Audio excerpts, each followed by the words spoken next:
some storm and damage in your neighborhood? Yes, and Cumberland had some outages. I think statewide we hit about 9,000 outages. Rhode Island Energy's got people on the ground right now. We've been in conversations with them along with Director Pappas, our EMA director. So we're hopeful that the power gets restored around the state, but also to my hometown of Cumberland, which they had one of the largest outages in the state. Mm-hmm.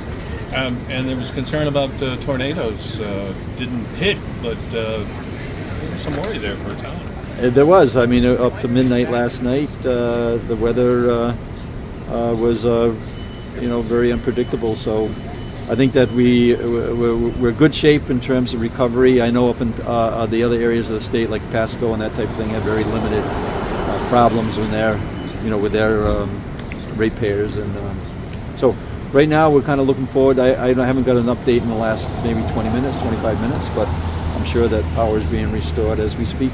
Anything you want to add about today's event? Well, I think that you heard how important it is that that we protect people who provide the providers that provide the services on issues that have to do with the LGBTQ community, the plus community. And that's what's happening today. You show some great leadership there that work together, and both the Senate, the House, the issues about making sure that people have a path to a name change, if that's their path in terms of being happy and living a fulfilled life. Those issues are important to a large community, and right now the state of Rhode Island looking to make sure that we pay attention to every community in the state, and this today was a good one to kind of be talking about the LGBTQ plus community. You signed talked about signing many bills, yes. But you vetoed a handful. Yeah. Among them the one with the non-compete agreements. Yes. Tell me about that. Yeah, so I think that we were getting calls late, early, late during the process just this week with some businesses that felt as though that there was language in there that could cause them some problems. The bigger businesses, we favor giving relief to people in terms of not pinning them down in terms of non-competes, but we also got to make sure that the legislation matches federal standards and it's appropriate. I have talked to the sponsor of the bill, and I've talked to some CEOs that have reached out to me. I felt as though that we're going to have to kind of work on it to improve it, to pay attention to all the factors that we need to pay attention to. Do you think it can be reworked and be more favorable to the little guy? I believe it can. And that's so that was a veto, not a veto that I don't believe that the concept is an important one.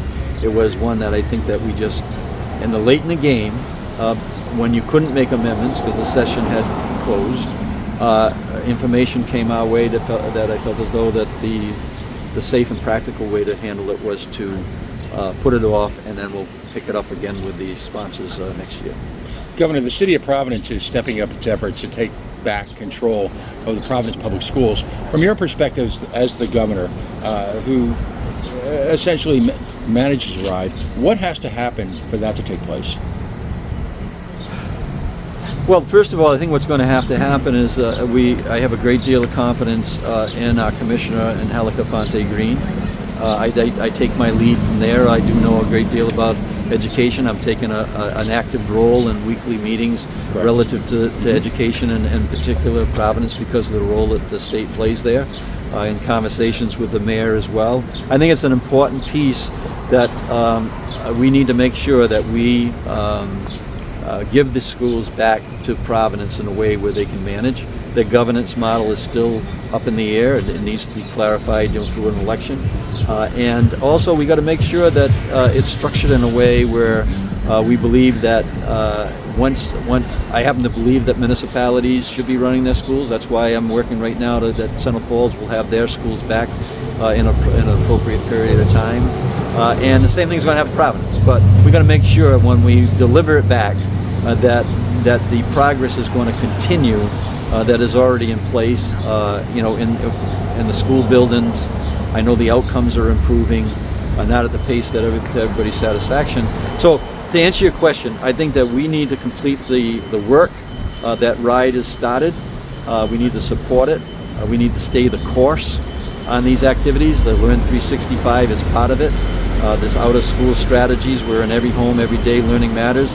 It's part of the culture change that we're involved in right now with 38 out of 39 municipalities, included right here in Woonsocket with the municipality and the mayor in Woonsocket, supporting these efforts. So it's a long way around saying at the appropriate time, that's going to happen, but I'm going to follow the lead and stay the course with our commissioner hiring. Last question. Is there a time frame? Commissioner was K through 12, by the way. Is there a time frame for returning the Central Falls schools to I think that I think that you need to make sure it's done in a way that is well thought out. But that's what I believe should happen. I know we're in discussions right now about how that could happen and putting it into a place where it's in a time frame that gives the opportunity to make sure the governance models is structured in a way that they can manage this. One very quick one, Governor, Yes. if you don't mind. Last night, Rhode Island Republicans did not end up endorsing a candidate to oppose Sheldon Whitehouse.